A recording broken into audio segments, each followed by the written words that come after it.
Selamat malam pemirsa, perjalanan panjang kasus pembunuhan Vina Eki masih menjadi misteri.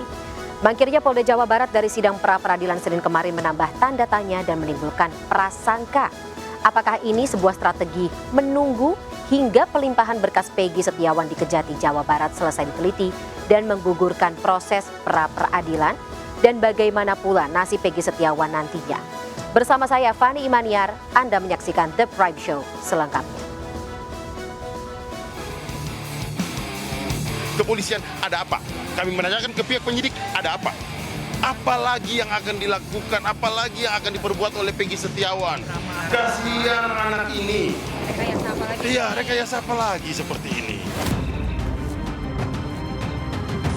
Kalau Peggy ya Peggy gitu. Jadi nggak ada nama Peggy jadi Robi, bukan. Dan memang ada dua orang gitu. Adik kakak itu ya Robi adiknya, Peggy kakaknya. Yang setahu saya itu.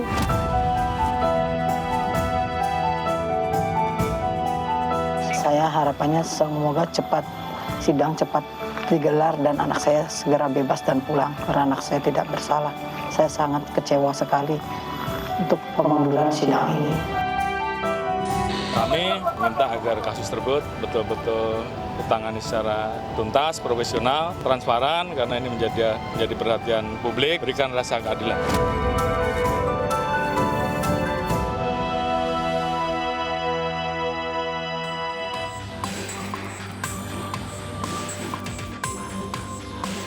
Tim kuasa hukum Peggy Setiawan menolak keras rencana rekonstruksi yang akan digelar oleh tim penyidik di Reskrimum Polda Jawa Barat dalam waktu dekat. Penolakan ini disampaikan langsung oleh Sugianti Irianti, salah satu kuasa hukum Peggy Setiawan. Sugianti meyakini Peggy tidak terlibat dalam kasus pembunuhan Vina dan Eki pada tahun 2016 silam. Hal itu dikuatkan dengan berbagai bukti keberadaan Peggy di Bandung saat peristiwa terjadi. Terlebih, hingga saat ini, tim kuasa hukum Peggy belum menerima undangan rekonstruksi dari Polda Jabar. Rekonstruksi ini adalah bagian dari penyidikan, jadi kita harus mendampingi Peggy Setiawan pada saat rekonstruksi dan kita pun akan menolak dilakukannya rekonstruksi karena Peggy Setiawan tidak tahu menahu dan tidak mungkin dia akan melakukan olah TKP atas apa yang tidak dia ketahui dan tidak perlu. Sementara itu, kepolisian daerah Jawa Barat pun akhirnya mengungkapkan alasan ketidakhadiran tim bidang hukum saat sidang pra-peradilan kasus Peggy Setiawan pada Senin kemarin. Menyatakan alasan ada agenda lainnya, Polda Jawa Barat berkomitmen akan hadir dalam sidang pra-peradilan yang telah dijadwalkan ulang pada tanggal 1 Juli mendatang. Baik, jadi terkait dengan pra-peradilan ya. Jadi Polda Jawa Barat telah menerima jadwal sidang pra-peradilan perdana atau pertama yaitu pada tanggal 24 Juni 2024. Namun dikarenakan ya bahwa Polda Jabar telah teragendakan kegiatan yang sudah ada sebelumnya. Sehingga pada sidang pra-peradilan perdana Polda Jabar tidak menghadiri kegiatan tersebut. Namun perlu saya jelaskan bahwa nanti pada saat jadwal persidangan pra-peradilan berikutnya Polda Jawa Barat akan menghadiri. Sidang pra-peradilan kasus pembunuhan Eki dan Vina dengan tersangka Peggy Setiawan akan digelar pada tanggal 1 Juli 2024 dengan diketuai Hakim Eman Suheman di Pengadilan Negeri Bandung. Kuasa hukum Peggy Setiawan telah menyiapkan sedikitnya sebanyak 10 saksi dan saksi ahli. 3 rekan kuli bangunan tempat Peggy bekerja, Suharsono alias Bondol, Suparman, dan Ibnu memberikan keterangan di Reskrimum Polda Jabar bahwa Peggy Setiawan berada di Bandung pada saat peristiwa pembunuhan itu terjadi di Cirebon. Hal itu pun diperkuat dari pengakuan Agus, pemilik bangunan yang menggunakan jasa tenaga Peggy di tahun 2016 lalu.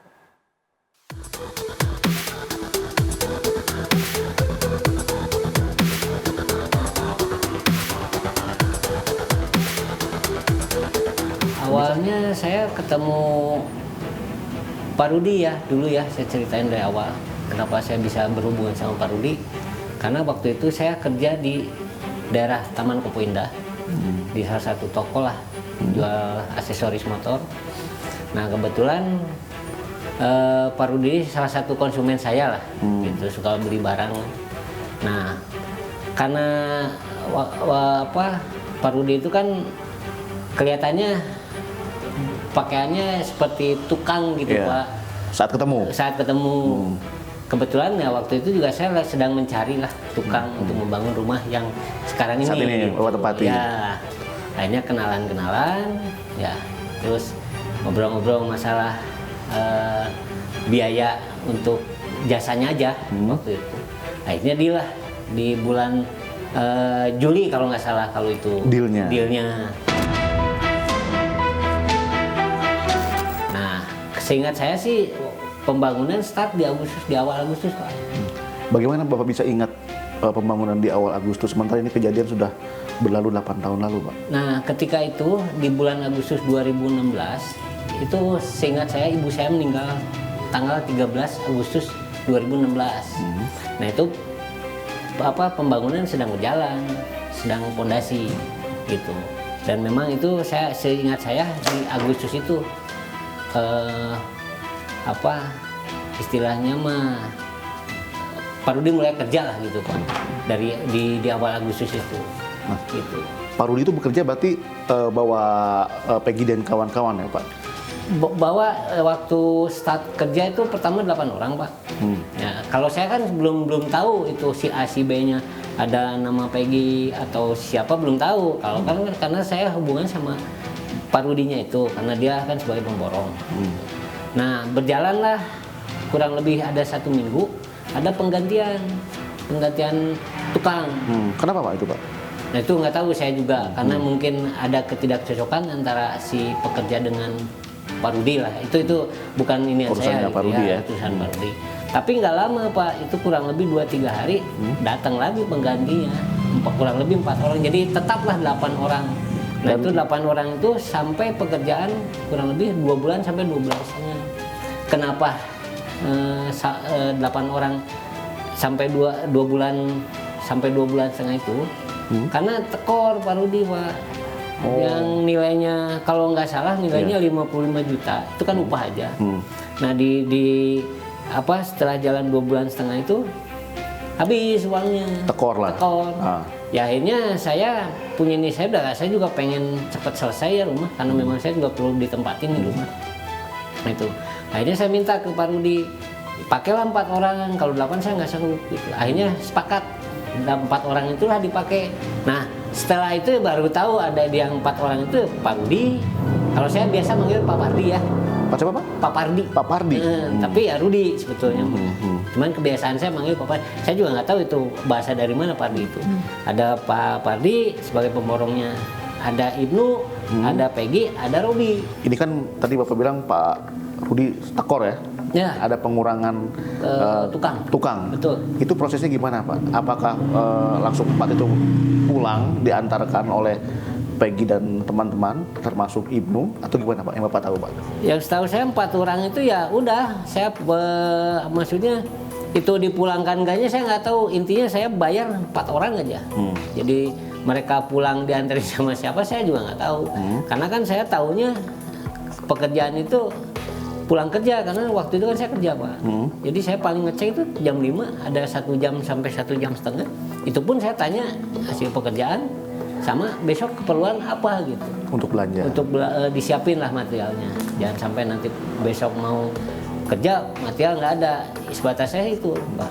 Tapi Bapak bisa pastikan, Pak, bahwa Peggy saat kejadian di tanggal 26 Agustus itu berada di sini, Pak?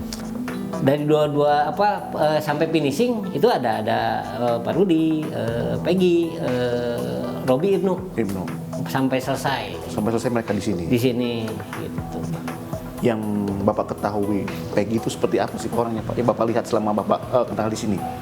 Kalau saya lihat sih baik lah ya orangnya. Ya maksudnya saya nggak mendengar ya bertingkah atau gimana gitu, Pak. Atau misalkan ribut sama temannya, sesama pekerja, atau misalkan dia bikin ulah yang kedengar, saya nggak ada sih, kemana-mana aja. Dan saya juga nggak merhatiin mereka sebetulnya, Pak. Yang perhatiin ya hasil kerja, karena saya hubungannya sama Pak Rudinya itu sebagai pemborong. Pak, Peggy itu mempunyai nama samaran Robi. Nah, sementara Bapak tadi mengatakan ada juga tukang namanya Robi. Itu gimana ceritanya, Pak? Kalau setahu saya Robi itu adiknya, Pak. Dan memang waktu itu bapaknya memperkenalkan memang itu Robi itu ya adiknya. Jadi bukannya Peggy berganti nama, enggak ya, setahu saya Peggy ya Peggy. Robi ya Robi, beda orang gitu. Peggy, Robi gitu. Jadi nggak ada istilah Peggy alias Robi? Nggak ada. Waktu di sini sih nggak ada, Pak. Waktu kerja di saya nggak ada. Ya Robi ya itu adiknya. Kalau Peggy ya Peggy gitu. Gitu ya? Jadi nggak ada nama Peggy jadi Robi, bukan. Dan memang ada 2 orang gitu. Adik kakak itu ya Robi adiknya, Peggy kakaknya. Yang setahu saya itu. Dari awal dikenalkan Pak Rudi Peggy. bilang Peggy ini anaknya atau ponakan, Pak? Anak. Seperti itu nyampe ke Bapak. Anak. Peggy anaknya. Jadi si Peggy itu memang disebut Peggy dari awal ya, bukan Robi. Jadi bukan kenalin ke saya ini anak saya Peggy. Ya saya taunya ya itu manggilnya bapak ke ya berjalannya waktu gitu ya Pak. Peggy itu panggil ke Pak Rudi itu ya bapak. Asumsi saya itu anaknya. Anaknya ya. Asumsi saya. Jadi bukan diperkenalkan anak sananya, bukan. Jadi saya taunya ya berjalannya waktu, oh itu teh anaknya Pak Rudi gitu. Dah karena saya dengar ya Peggy itu manggil ke Pak Rudi itu bapak. Ya, asumsi saya anak dan ayah gitu. Nah, Bapak sendiri di BAP awal dulu waktu kejadian 2016 atau baru-baru ini saja, Pak? Baru setelah ramai ini, Pak. Bukan 2016. Saya di BAP sama Polda. Itu ramainya berita ini. Jadi bukan 2016 saya di BAP, bukan.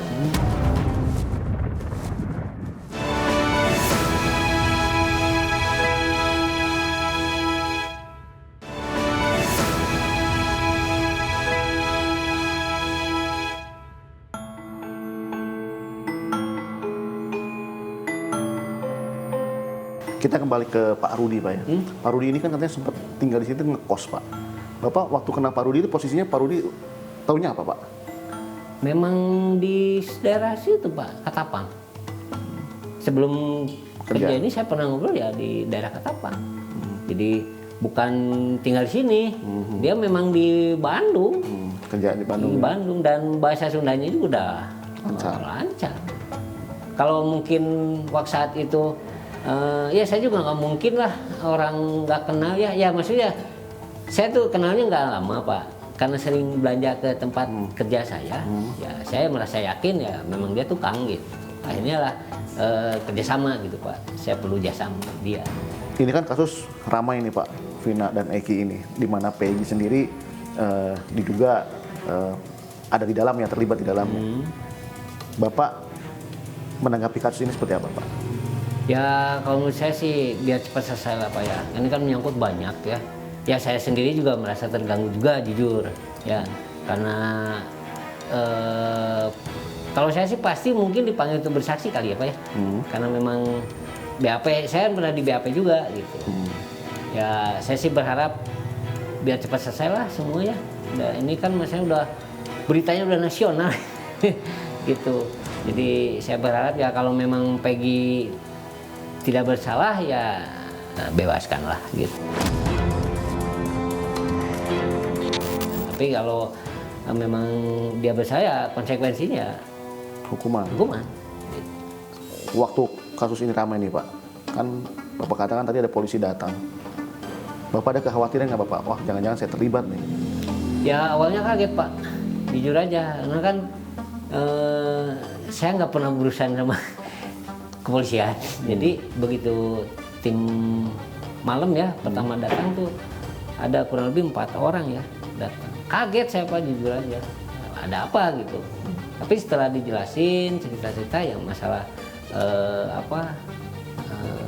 memperlihatkan Peggy ini, ya tim dari penyidik terutama ya memperlihatkan foto Peggy ya memang pernah kerja di saya waktu ngebangun itu gitu. Ya Ingat-ingat kembali semuanya, Pak. iya teringat. Ya saya sih kalau was-was pasti ya, karena pasti saya kan mungkin tapi mudah-mudahan enggak ya. saya nanti ke depan pasti dipanggil nih, ya untuk bersaksi mungkin, tapi syukur enggak lah ya, gitu. Karena saya juga kerja Pak, gitu waktunya takutnya bentrok, gitu. Bapak ada keinginan untuk menghubungi LPSK mungkin Pak untuk minta perlindungan Pak? Sementara ini belum Pak, karena jujur aja tidak ada tekanan, semua aman, gitu. Jadi dari pihak kepolisian nggak ada, dari pihak lain juga nggak ada. Ya saya natural aja, gitu. Jadi selama ini yang minta informasi ke saya nggak ada penekanan sama sekali, nggak ada, dari manapun nggak ada, aman. Jadi bisa dipastikan tidak ada tekanan dari pihak Tidak ada, manapun. aman Pak, aman. Kepada kami, Agus menunjukkan lokasi bedeng atau hunian sementara yang pernah ditempati Peggy saat itu bersama temannya sesama tukang.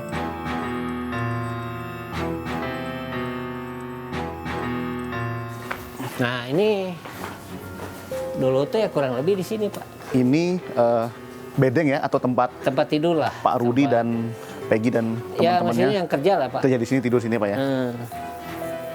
Ini Dulu ukurannya segini pada dulu Pak? Enggak, ini mah kan gazebo ya. Kalau dulu mah kita bikin, jadi gini, sebelum mereka kerja juga sudah ada tempat, kalau Sunda bilangnya saung ya, Saungnya. gitu. Udah ada, karena kalau itu kan dulu cuma 1-2 orang, karena itu 8 orang yang kerja, akhirnya mereka ya saya siapin bahan, mereka bikin diperlebar. Tapi kurang lebih ya lokasinya di sini.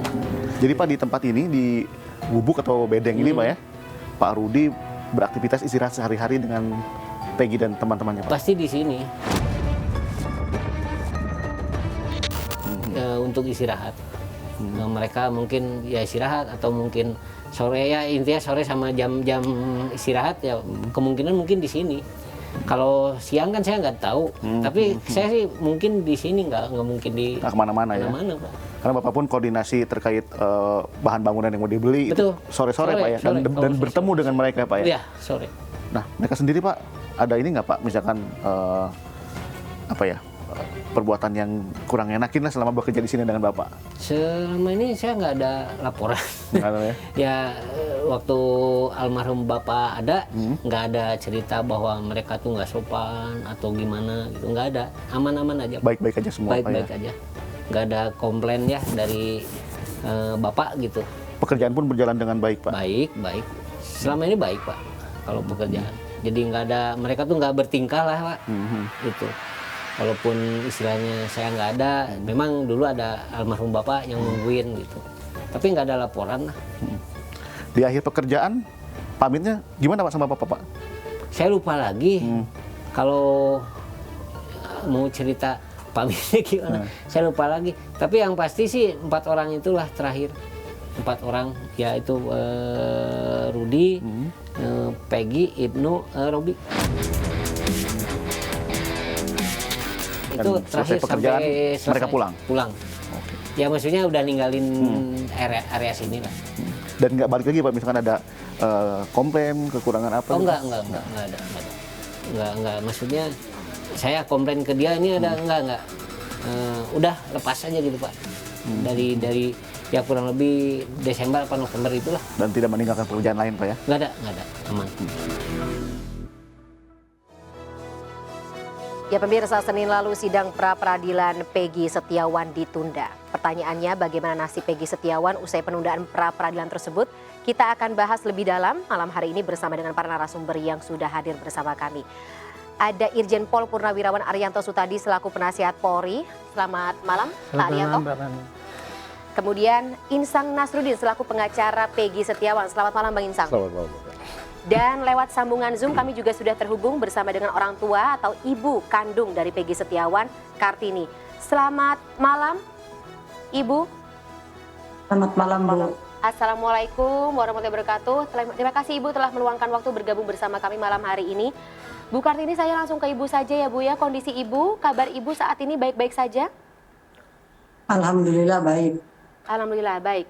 Bu Kartini sudah mendengar ya Bu ya, sidang dari putra kandung Ibu Peggy Setiawan ditunda. Tapi sebelum saya masuk ke topik tersebut, Ibu apakah sudah pernah bertemu atau diizinkan bertemu dengan putra kandung Ibu dari awal Peggy ditangkap sampai dengan saat ini? Sudah. Tidak sama sekali, Bu. Sudah. Sudah sekali ya? Sekali, dua kali? Dua kali. Oke. Apa saja yang disampaikan oleh Peggy kepada Ibu? Peggy cuma minta doa supaya Peggy cepat bebas. Dan Peggy juga tidak melakukan kejahatan itu. Jadi kepada Ibu, Peggy mengaku tidak sama sekali terlibat dalam kasus pembunuhan Vina dan Eki? Tidak. Oke, baik. Bu Kartini, saya juga harus menanyakan lebih lanjut. Ibu kenal dengan teman-teman Peggy selama ini? Peggy bergaul sama siapa? Kenal ya? Kurang tahu. Kalau kegiatan Peggy sehari-hari, Ibu juga tahu?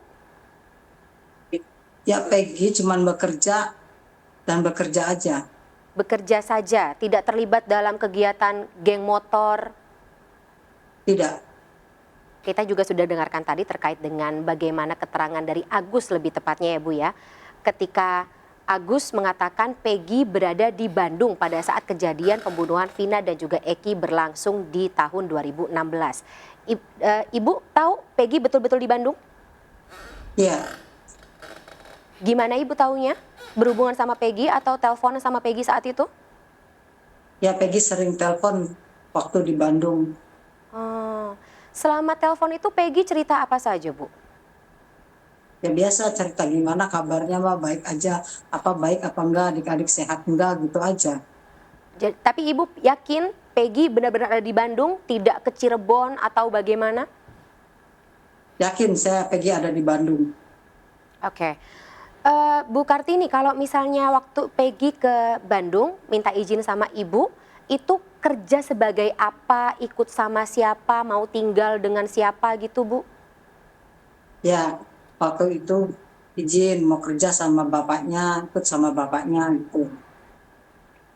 Oke. Nggak ada kecurigaan Ibu Peggy terlibat dalam kegiatan yang mungkin berbahaya, bergaul bersama orang-orang yang memberikan pengaruh buruk? Tidak. Nggak ada sama sekali. Oke, Ibu mungkin terakhir Bu ya. Bukan terakhir gimana ya. Ibu kalau misalnya melihat bagaimana sidang pra peradilan yang saat ini ditunda Bu. Dan saya juga tahu Ibu juga mengatakan kepada rekan-rekan media bahwa Ibu kecewa dengan ditundanya sidang pra peradilan kemarin. Tapi mungkin secara dalam Ibu bisa bercerita kepada kami, Ibu ketika saat itu mendengar sidang pra peradilan ditunda, Polda Jawa Barat tidak ada yang datang, tidak memenuhi panggilan dari persidangan. Bagaimana Bu? Ya, saya sangat kecewa karena sidang itu yang ditunggu-tunggu untuk membebaskan Peggy karena Peggy tidak bersalah. Oke, kecewa ya Bu ya. Ada yang ingin Ibu sampaikan kepada teman-teman atau kepada para penyidik di polisi? Ya, saya sih hanya minta keadilan buat anak saya karena anak saya tidak bersalah. Tolong bebaskan anak saya karena anak saya tidak melakukan kejahatan itu. Bu Kartini, sekali lagi Ibu yakin Peggy Setiawan tidak terlibat dalam kasus pembunuhan Vina dan Eki? Yakin sekali. Baik. Ibu tetap bersama kami ya. Saya akan beralih kepada bapak-bapak yang juga sudah bergabung bersama kami di studio malam hari ini. Bang Insang dan juga Pak Rianto Sutadi. Saya ke Bang Insang dulu mungkin ya. Tapi mungkin jawaban Bang Insang akan lebih kita dalami di segmen berikut Bang Insang tentu saja. Karena kita tahu Bang Insang kemarin sempat cukup keras, cukup vokal. Kecewa ketika teman-teman dari Polda Jawa Barat, para penyidik dari Polda Jawa Barat yang bertugas dalam kasus ini tidak datang dalam sidang perdana pra peradilan. Tahan dulu ya Bang Insang, Pak Rianto dan juga Bu Kartini, kita jeda sesaat pemirsa. The Prime Show akan segera kembali sesaat lagi.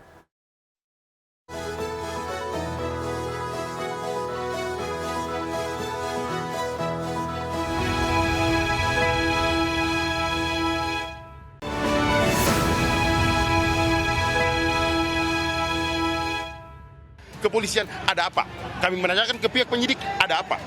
Apalagi yang akan dilakukan, apalagi yang akan diperbuat oleh Peggy Setiawan? Kasihan anak ini.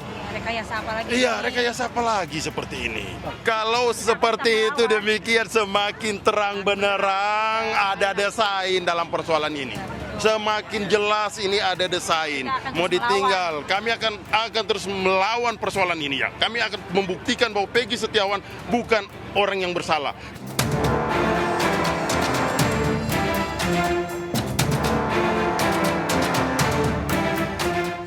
Itulah ungkapan kekecewaan dari tim kuasa hukum Peggy Setiawan tersangka dalam kasus pembunuhan Vina dan Eki. Setelah ditunggu-tunggu publik, sidang pra-peradilan Peggy batal digelar di Pengadilan Negeri Bandung dengan alasan Polda Jabar tidak hadir. Padahal sehari sebelumnya Kabid Humas Polda Jawa Barat mengaku siap menghadapi pra-peradilan Peggy dan mengaku telah menyiapkan pengacara untuk sidang tersebut.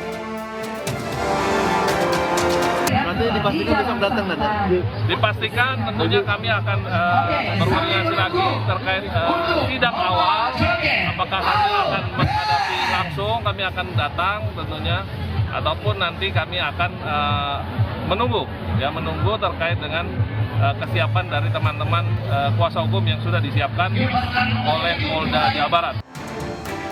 Pengajuan sidang pra-peradilan Peggy ini telah melalui perjalanan yang cukup panjang. 26 Mei 2024, Peggy ditangkap setelah polisi menyebarkan 3 DPO. Namun Peggy menjadi satu-satunya pelaku yang ditangkap dari DPO tersebut. Sisanya dianggap tidak ada karena kurangnya alat bukti. 31 Mei 2024, 3 rekan kuli bangunan tempat Peggy bekerja, Suharsono alias Bondo, Suparman dan Ibnu memberikan keterangan pada polisi bahwa Peggy berada di Bandung pada saat peristiwa pembunuhan itu terjadi di Cirebon.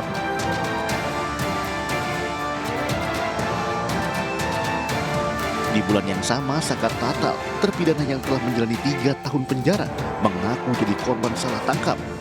Ia juga tidak kenal Peggy Setiawan. Tidak hanya itu, Liga Akbar yang sempat bersaksi di kasus pembunuhan Vina dan Eki justru mengaku tidak mengetahui sebenarnya penganiayaan dalam kronologi peristiwa. Atas pertimbangan-pertimbangan tersebut, kuasa hukum Peggy Setiawan ajukan pra-peradilan dan sidang direncanakan digelar pada 24 Juni 2024, namun ditunda akibat Polda Jawa Barat tidak hadir alias mangkir dalam sidang pra-peradilan. Sidang pun akhirnya diundur hingga Senin 1 Juli 2024 mendatang. Di sisi lain, berkas perkara Peggy Setiawan telah dilimpahkan Polda Jawa Barat ke Kejati Jawa Barat. Pihak Kejati akan melakukan penelitian selama 14 hari seusai Tuhan. Pertanyaannya, apakah ini sebuah strategi menunggu hingga pelimpahan berkas Peggy ke Kejati Jabar selesai diteliti dan menggugurkan pra-peradilan?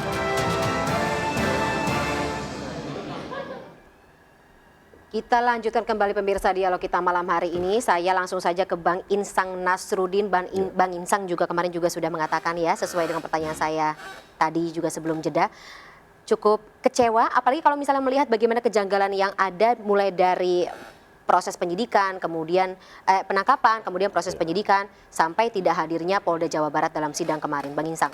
Ya, jadi dengan ketidakhadirannya itu kami betul-betul, perasaan kami betul-betul kecewa. Kami merasa bahwa ini ada desain apa lagi.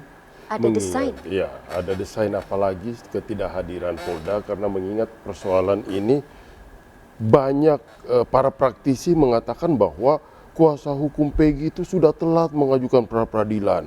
Ini sudah terlampau lama perkara ini. Sudah mau hampir 1 bulan ya, artinya atau 1 bulan lebih perkara ini kemudian diajukan pra-peradilan itu kan banyak kita melihat dalam tayangan apa yang di tayangan informasi di media. Kemudian begitu kami ajukan, relas panggilan itu kan nggak serta-merta hari ini disampaikan maka hari besok akan datang. Ada jedanya. Mulai dari kami daftar kemudian panggilan pihak masing-masing itu kan ada jedanya. Kemudian setelah jedanya tersebut ada beberapa hari kan untuk mempersiapkan.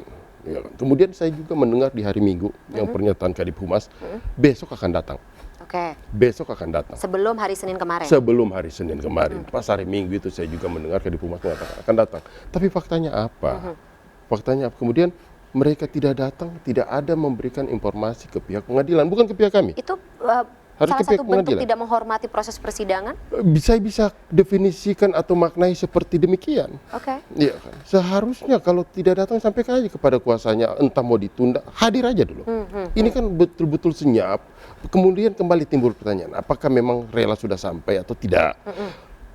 Hakim Tunggal menegaskan bahwa kami sudah menyampaikan secara sah dan patut relas tersebut. Menurut saya nggak ada alasan. Jadi yang Anda tangkap? yang saya tangkap, apakah ini mau memolor-molorkan waktunya supaya cepat P21, kemudian perkara ini disidangkan dan pra-peradilan gugur sehingga beban pembuktiannya bukan lagi ke pihak Polda Jawa Barat. Karena kalau tentunya ke kejaksaan akan sampai kepada Majelis Hakim Pengadilan Negeri Cirebon. Tapi kalau agenda pra-peradilan ini beban pembuktiannya itu ada sama pihak penyidik sendiri, kan seperti demikian. Oke. Saya beralih ke Pak Haryanto. Yang Anda tangkap seperti apa? Karena kalau misalnya kita lihat dari komentar-komentar yang bahkan muncul di media sosial, lagi-lagi ini melahirkan sebuah distrust again. Lagi-lagi Pak. Kemudian juga kekhawatiran bahwa apakah ini betul ada strategi untuk tadi seperti kata Bang Insang biar pra-peradilannya gugur. Ya memang selama ini kan rumus yang berkembang di media ya. Arahnya kan adalah ketidakpercayaan publik kepada kinerja penyidik yang tahun 2016 itu dengan tuduhan bahwa itu salah tangkap, kemudian penyidikannya diarahkan, kemudian dipakai dengan kekerasan dan sebagainya, sehingga akhirnya menimbulkan orang yang tidak bersalah jadi dihukum kan gitu. Intinya kan begitu. Makanya itu publik sangat bergejolak ini sekarang menentang ini kok penyidik kok tidak profesional begitu kok dibiarkan selama ini ya, gitu kan. Makanya sekarang penyidik begitu mencari kalau barang bukti itu ada cukup minimal kan 2 dalam teori itu, tapi itu istilah cukup apa tidak itu sebenarnya penafsiran dari masing-masing ya. Ya, penyidik kalau menyatakan bahwa ini cukup maka dia akan menentukan tersangka. Seperti kemarin itu kan begitu dia merasa cukup keterangan dari yang lama maupun keterangan yang baru dianggap cukup, ditetapkanlah itu sebagai tersangka. Jadi tersangka itu maka penyidik akan terus mengumpulkan barang bukti yang lain untuk melanjutkan memberkaskan perkara itu sampai lengkap dan nanti akan disampaikan penyidik. Karena dari pihak ini kan nggak terima ini salah tangkap, makanya kesempatan yang bisa diajukan pada tahap penyidikan ini dari pihak penguasa adalah mengajukan pra-peradilan untuk menanyakan apakah sah nggak tindakan penyidik menetapkan tersangka ataupun menangkap dan sebagainya. Saya tidak tahu apa yang dibuat di pra-peradilan. Kira-kira itulah sampai sekarang stepnya pada saat itu. Tapi penyidik dari Polda Jawa Barat tidak ada yang datang. Itu Pak Haryanto dalam sidang perdana. Jangankan Ibu kuasa hukum, saya juga kaget. Pak Haryanto kaget? Nggak menyangka? Nggak menyangka, karena waktu itu kan 1 hari sebelumnya kan Pak Kadif Humas ngomong siap datang. Saya tanya juga pada penyidik waktu itu, kamu udah oke, siap, kami siap, gitu kan gitu. Nah tiba-tiba saya dengar Senin kan kok nggak datang. Saya tanya ke Polda Jabar, tidak ada jawaban juga, gitu. Bahkan Pak Haryanto juga tidak direspon. Saya tanya juga tidak ada jawaban. Artinya apa? Tidak diangkat dan sebagainya sehingga saya tidak mendapat jawaban. Sampai kemarin pagi saya nggak dapat jawaban. Baru saya dengar itu di TV kemarin itu bahwa ketidakhadiran itu karena ada acara lain gitu. Nah ini ya itu pasti menimbulkan. Tapi kalau dari perspektif Bapak lagi kan maksudnya ini sidang jadwalnya juga sudah keluar dari lama, kemudian juga pernyataan dari Kadif Humas sendiri mengatakan iya, tapi tiba-tiba dibatalkan karena ada acara. Tanggapan Bapak, maksudnya ini reaksinya? Itu tanggapan gini Bu. Tidak hadir di dalam suatu sidang pra-peradilan itu hal yang biasa, sudah sering sekali terjadi. Dan ketidakhadiran di dalam pra-peradilan itu timbul kecurigaan. Biasanya itu taktik daripada penyidik supaya pihak pra-peradilan tidak ada kesempatan gugur manakala kasusnya itu sudah diserahkan ke P21 dan sudah dimulai sidang. Itu sidang itu. Itu bisa gugur gitu. Tapi kalau estimate saya kemarin ketika saya ditanya kenapa nggak hadir itu, saya hanya pakai pemahaman saya aja ya. Oh ini berarti Polda Jabar yang tadinya sudah mengatakan siap, tapi kemudian ketika melihat tuduhan-tuduhan banyak banget ya, saksinya penguasa kuasa hukumnya sampai 100 dan sebagainya, maka dia rethinking banyak dukungan gitu. Ya Mbak Insang. Dia melengkapi kembali. Jadi faktor kehati-hatian kalau pandangan saya. Melengkapi kembali supaya jangan sampai nanti dia malu kan gitu kan, kalau di pra-peradilan kalah kan dia malu paling enggak. Padahal pra-peradilan itu simple tuh. Hanya untuk mengetes apakah tindakan yang dilakukan oleh polisi itu penyidik itu adalah sudah resmi apa sah apa tidak, itu saja. Kalau tidak ya nanti berarti ya hentikanlah penyidikan itu. Kalau oke terus saja. Baik, Bang Insang. Jadi katanya biasa sih, tapi Pak Rianto sendiri juga tadi kaget. Ya itu yang Pak Rianto aja kaget, ya kan? Karena ada dua informasi yang kami peroleh dari Kadipumas mengatakan bahwa besok akan datang. Kemudian pas hari H, kemudian tidak datang. Kemudian menyampaikan kepada media bahwa ada agenda yang lain. Kok kayaknya semua dadak-dadakan seperti ini? Apakah juga di Polda Jabar itu hanya 1 atau 2 orang aja? Kenapa tidak ada yang mewakili gitu? Kenapa tidak ada mewakili? Kemudian agak sedikit saya masuk ke dalam persoalan Peggy Setiawan ini ya. Agak sedikit menarik apa yang Pak Rianto tadi sampaikan, bahwa ini adalah lanjutan dari 2016 atau lanjutan dari 8 tahun yang lalu. Tapi kita perlu ingat, Peggy Setiawan ini pertama ditetapkan adalah DPO Peggy Peron. Peggy Peron. Kami tidak tahu dasarnya. Kalau dari ciri-ciri juga beda. Ciri-ciri beda, alamat rumah beda, iya kan? Kemudian usia juga beda. Tapi oke lah, kita coba berpikir, silakan aja, itu hak kepolisian menilai itu. Kami juga selaku pembela, kami juga punya strategi dan cara-cara tersendiri. Tapi yang saya mau katakan begini, kalau ini seperti kaitan sama Pak Rianto tadi sampaikan, kalau ini adalah lanjutan dari 2016 atau 8 tahun yang lalu, berarti peristiwa ini sudah berjalan kan. Kemudian yang bersangkutan ditetapkan sebagai DPO, oke?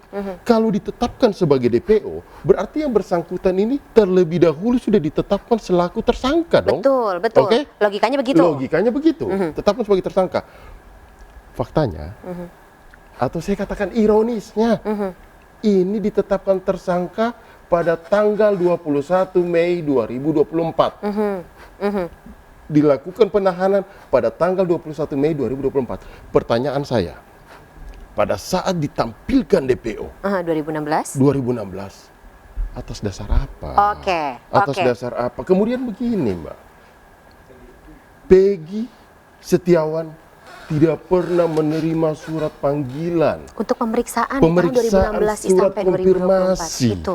Apalagi surat bahwa dia sudah tidak, karena DPO itu orang yang sudah tidak bisa lagi ditemui, maka diterbitkan DPO. Ini nggak pernah sama sekali. Makanya kami selaku kuasa hukumnya betul-betul kaget dengan ditangkapnya orang ini. Dari kacamata kuasa hukum, praktek seperti ini tidak biasa? Tidak biasa.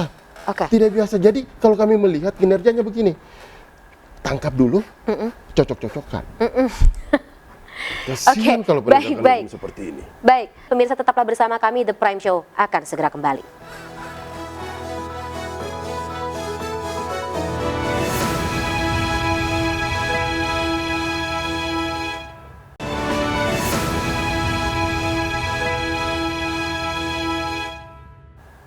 Pemirsa, Kapolri Jenderal Listio Sigit Prabowo meminta institusinya untuk profesional dan transparan dalam menangani kasus Vina yang terjadi di Cirebon, Jawa Barat. Kapolri juga meminta proses hukum terhadap tersangka Peggy Setiawan dilakukan dengan scientific crime investigation atau investigasi berbasis ilmiah. Kami sudah pesan kepada Polda Jawa Barat dan juga menurunkan tim asistensi dari Propam, dari Irwasum, dari Barreskrim Polri, karena memang peristiwanya terjadi 2016, hingga kita minta bahwa ini menjadi perhatian publik, hingga kita minta semuanya untuk turun melihat peristiwa yang terjadi, walaupun saat ini sebenarnya kasus tersebut sudah ada di pengadilan ya, sudah ada putusan inkrah kasasi, namun demikian kami minta untuk didalami. Tentunya ini ada proses yang sedang dilaksanakan oleh Polda Jawa Barat terkait penanganan Peggy, ini juga menjadi perhatian publik. Saya minta untuk itu juga, apabila memang betul diproses, maka alat buktinya harus cukup, dan tentunya akan lebih baik apabila semuanya dilengkapi dengan scientific crime investigation, artinya itu adalah bukti yang tidak terbantahkan. Namun demikian tentunya ada alat-alat bukti, barang bukti lain yang juga tentunya diatur di dalam KUHP yang harus dilengkapi oleh rekan-rekan. Saya kira kami minta agar kasus tersebut betul-betul ditangani secara tuntas, profesional, transparan, karena ini menjadi perhatian publik, berikan rasa keadilan. Baik pemirsa, kita lanjutkan kembali dialog kita malam hari ini. Saya kembali beralih kepada Pak Arianto Sutadi. Pak Arianto, Ya, tadi sudah muncul kekhawatiran, tapi kalau misalnya kita bicara mengenai sidang pra-peradilan, inilah satu-satunya cara untuk bisa kita buktikan apakah kekhawatiran kuasa hukum yang benar atau penyidik yang benar dalam proses pemeriksaan selama ini. Jadi ya, pra-peradilan itu adalah suatu cara untuk mengecek kinerja daripada polisi penyidik ketika dalam tahap penyidikan. Dan itu hak diberikan kepada kuasa hukum. Dan apa yang diperadilan itu pasti adalah tindakan polisi yang menurut polisi sudah cukup alat bukti, sementara yang sana mengatakan itu tidak cukup bukti, atau salah prosedur, salah orang dan sebagainya. Itu ya, itulah ranah daripada pra-peradilan. Nah, nanti nggak usah khawatir ini apa ada sidang pra-peradilan apa tidak. Bagi saya, apabila sampai penyidik ini nanti tidak datang dalam pra-peradilan, rugi bagi dia. 1 Juli besok? Rugi bagi dia karena dia tidak mempunyai hak, tidak mempunyai kesempatan untuk membela diri bahwa ini yang saya sampaikan adalah benar. Itu rugi. Nah, kemudian kalau diduga bahwa ini strategi untuk supaya nanti cepat-cepat P21 gitu ya. Kalau untuk kasus ini saya ingatkan ini, jaksa tidak akan mungkin mau nerima langsung P21 kalau itu berkasnya tidak ada cacatnya. Kata Pak Arianto itu taktik yang salah kalau dalam kasus untuk ini. kasus ini keliru karena itu kasus sudah banyak yang ngawasin kan gitu kan. Jadi lebih baik gentle gitu hadapi ini. Karena pra-peradilan bagi saya masalah kecil. Kalau memang kita sudah yakin bahwa itu benar, menurut keyakinan kita ternyata hakim menyatakan itu kurang, ya nggak apa-apa, itu keputusan hakim. Sama juga putusan ingkrah yang dulu 2016 sudah diputus itu. Itu mau tidak mau ya kita harus terima gitu. Bang Insang. Ya, kalau saya tadi apa yang disampaikan oleh Pak Rianto itu dengan polisi kalau sekedar mencari bukti aja kalau sampai tidak bersalah dibebaskan Peggy, saya sangat pendapat banget. Sangat betul-betul sependapat. Karena begini, perkara ini Peggy Setiawan ini dilakukan penangkapan dari 2016 ke 2024 itu kurang lebih 8 tahun kan. Kemudian pertanyaan saya, kalau seandainya film Vina sebelum 7 hari ini tidak pernah ada, apakah Peggy Setiawan dilakukan penangkapan? Menurut saya enggak. Saya bisa meyakini bahwa itu enggak. Karena ini sudah 8 tahun berjalan. No justice berlaku di sini. Yes, harus saya katakan demikian. Karena 8 tahun berjalan tidak ada begitu tiba-tiba viral, kemudian pihak kepolisian dituntut tanggung jawabnya terhadap 3 DPO berdasarkan putusan pengadilan. Dalam beberapa hari ke depan dia langsung katakan menangkap 1 dan 2 dihilangkan. Iya kan? 2 sudah enggak. Padahal kalau kita tarik 2-nya ini, ada peristiwa hukum, ada perbuatan hukum yang 2 lakukan. Contoh seperti si Andi. Ini bermula, bermula dari Andi. Kalau yang kemudian bahwa Andi yang memiliki masalah dengan geng motor XTC itu, kemudian menyampaikan kepada kawan-kawannya. Itu kan ada di berkas DPO ya? Dalam berkas ada. Kalau sampai si Andi dihilangkan, berarti ini asal mula perkara ini dari mana? Dari mana? Bagaimana kita mau konstruksikan? Dan ini materi yang Bang Insang bawa bersama dengan teman-teman di pra-peradilan. Bukan ini. Kalau ini akan kami bawa ketika pra-peradilan kami katakanlah menjadi hal yang terburuk seumpama. Tapi saya menduga mudah-mudahan dikabulkan ya. Tapi yang kami bawa, yang tadi itu yang saya katakan bahwa kalau ini dari 2016 sudah berjalan, seharusnya penetapan tersangka Peggy Setiawan itu sudah diawali dari 2016. Bukan nanti 2024. Jadi begitu kami lihat, kami bicara berdasarkan bukti kan. Kami melihat tiba-tiba itu muncul surat penetapan tersangka, surat penahanan, SPDP, semua ada berapa surat dalam waktu yang bersamaan. Kami lihat, kemudian kami setelah ditangkap, saya pikir sudah tidak ada lagi pemeriksaan. Jadi tapi pada ternyata intinya, masih mencari kalau benar terlibat, kalau benar dia adalah seorang tersangka dengan banyaknya alat bukti yang sudah dikumpulkan dari tahun 2016, harusnya dari sebelum 2024 ditetapkan. Tapi kok sekarang barengan semuanya 2024, ada kejanggalan atau ya ini nggak biasa ya? Di luar logika kita. Di luar logika hukum. Di luar logika hukum ya. Baik. Kira-kira seperti itu. Baik. Terakhir, Bu Kartini. Tadi lagi-lagi saya harus minta Ibu lagi untuk mungkin bagaimana doa Ibu, bagaimana ekspektasi Ibu, atau yang mungkin juga ingin Ibu sampaikan kalau Peggy sekarang mendengar Ibu. Ya, kalau Peggy mendengar saya hanya berdoa supaya Peggy tabah dan terus berdoa atas kebebasannya. Doa Ibu juga untuk Peggy ya Bu ya? Ya. Baik. Bu Kartini, terima kasih sebelumnya atas waktunya Ibu malam hari ini. Salam sehat selalu Ibu ya. Kita juga masih akan tetap sama-sama pantau. Tanggal 1 Juli besok sidang pra-peradilan Peggy Setiawan akan kembali digelar. Saya juga ingin mengucapkan terima kasih kepada Irjen Pol Purnawirawan Pak Arianto Sutadi selaku penasihat Polri yang sudah bergabung bersama kami malam hari ini, serta Bang Insang Nasruddin selaku kuasa hukum dari Peggy Setiawan. Bang Insang berarti nanti akan datang lagi ya dalam sidang pra-peradilan selanjutnya. Kalau kata Pak Arianto, datang atau tidaknya penyidik Polda Jawa Barat, sidang akan tetap dilanjutkan ya. Betul. Baik. Pemirsa, demikian tadi dialog pada malam hari ini menutup perjumpaan kita dalam The Prime Show malam hari ini. Mewakili kerabat kerja yang bertugas, saya Fani Imaniar pamit undur diri. Terima kasih dan sampai jumpa.